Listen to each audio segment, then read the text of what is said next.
First of all ಮುತ್ತು ನನಗೆ ಒಂದೇ ಒಂದು ಕಾಲ್ ಆಗ್ತಾ ಕಿಪ್ಪಿ ನಿನ್ ಜೊತೆ ಮಾತಾಡ್ತಿದ್ದಲ್ಲ ಇಲ್ಲ ಅಂತ ಅಂದ್ರೆ ಯಾಕೋ 2 ಅವರ್ ಇಂದ ಬಿಸಿ ಬರ್ತಿದೆ ಅಂತ ಕೇಳ್ದ. ಅವ್ನ್ ಗೊತ್ತಿರಂಗೆ ನಮ್ ಹುಡ್ಗ ಯಾರೋ ಅವ್ನ್ ಮಾತಾಡ್ತಿರ್ಬೋದು ಅಂತ ಅವ್ನಿಗೂ ಅನ್ಸೈತೆ. ಅವ್ನು ನನಗ್ ನಂಬರ್ ಕೊಟ್ಟ ಕಾನ್ಫರೆನ್ಸ್ ಹಾಕೋ ಅಂತ. ಅವ್ನ್ ಮಾತಾಡೋ ಕಾನ್ಫರೆನ್ಸ್ ಹಾಕ್ಬೇಡ ಅಂತಾನೆ ಅಂತ, ಬರೀ ಕಾಲ್ ಅಲ್ಲಿ ಇರು, ಈ ನಂಬರ್ ಇಂದ ಕಾಲ್ ಮಾಡ್ತೀನಿ ಅಂತ ನಾನು ಹೇಳ್ದೆ.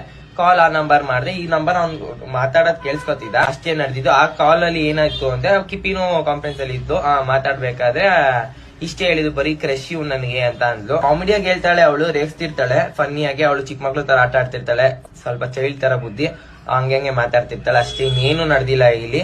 ಇನ್ನೇನೇ ಇದ್ರು ಕೂಡ ಮುತ್ತು ಅಂಡ್ ಕಿಪ್ಪಿ ಮಾತಾಡ್ತಾರೆ. ಅವ್ರದ್ದು ಇನ್ನೂ ಡಿಸಿಷನ್ ನಮ್ಗೆ ಗೊತ್ತಿಲ್ಲ. ಜೊತೆಲಿ ನನ್ನ ಹೆಸರು ಬರ್ಬಾರ್ದು. ಇವಾಗ ಯಾರು ನಿನ್ನ ಸುನಿಲ್ ಮತ್ತೆ ನಿನ್ನ ಲವರ್ಸ್ ಅಂತ ಮೆನ್ಷನ್ ಮಾಡಿದ್ರು, ಇಲ್ಲಿ ಯಾರು ಕೂಡ ಮೆನ್ಷನ್ ಮಾಡಿಲ್ಲ. ನಾನಂತೂ ನಿನ್ನ ಮತ್ತೆ ಸುನಿಲ್ ನ ಲವರ್ ಅಂತ ಮೆನ್ಷನ್ ಮಾಡಿಲ್ಲ. ನನಗೆ ಗೊತ್ತು ಕೂಡ ನಿನ್ ಲವರ್ ಯಾರು ಅಂತ.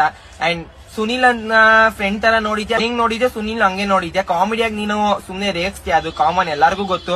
ನನ್ನೇ ಎಷ್ಟೊಂದ್ ಸತಿ ರೇಗಿಸಿದ್ಯಾ, ಲೈವ್ ಅಲ್ಲಿ ಕೂಡ ಅಂಡ್ ಕಮೆಂಟ್ ಅಲ್ಲಿ ಕೂಡ ರೇಗಿಸ್ತೀಯ. ಅದಕ್ಕೆ ನನ್ ಬೇಜಾರಾಗಲ್ಲ. ಅಂಡ್ ನೀನ್ ಹೇಳ್ತಿರೋದು ನಾನ್ ಜಸ್ಟ್ ಒಂದು ಕಾನ್ಫರೆನ್ಸ್ ಹಾಕಿರೋದು ಅಷ್ಟೇ. ಅದರಿಂದ ಏನಾಯ್ತು, ಇದು ನನ್ನಿಂದಾನೇ ಆಯ್ತು ಇದ್ರೆ ಸಾರಿ, ಇದು ನನ್ನಿಂದ ಅಂತೂ ಆಗಿಲ್ಲ. ನೀನು ಮತ್ತೆ ಸುನಿಲ್ ನಾನು ಎಲ್ಲೂ ಕೂಡ ಲವರ್ಸ್ ಅಂತ ಮೆನ್ಷನ್ ಮಾಡಿಲ್ಲ. ಯಾಕಂದ್ರೆ ನನ್ಗೆ ಗೊತ್ತು ನೀನೇನು ಅಂತ, ನೀವಿಬ್ರು ಫ್ರೆಂಡ್ಸ್ ಅಂತ ಗೊತ್ತು. ಇಲ್ಲಿ ಯಾರು ಕೂಡ ಲವರ್ಸ್ ಅಂದಿಲ್ಲ. ಮುತ್ತುಗೂ ಕೂಡ ನಾನು ಹೇಳಿಲ್ಲ. ನಿಮ್ ಮತ್ತೆ ಮುತ್ತುಗ್ ನಾನೇನು ಎಲ್ಲಿ ಮೆನ್ಷನ್ ಮಾಡಿಲ್ಲ. ಕಿಪ್ಪಿಗೆ ಲವರ್ ಇದಾರೆ ಸುನಿಲ್ ಅನ್ನೋನು ಅಂತ ನಾನು ಎಲ್ಲಾರು ಹೇಳಿದ. ಕಿಪ್ಪಿ ಮತ್ತೆ ಸುನಿಲ್ ಫ್ರೆಂಡ್ ಅಂತ ನನ್ಗೆ ಜಸ್ಟ್ ಗೊತ್ತು.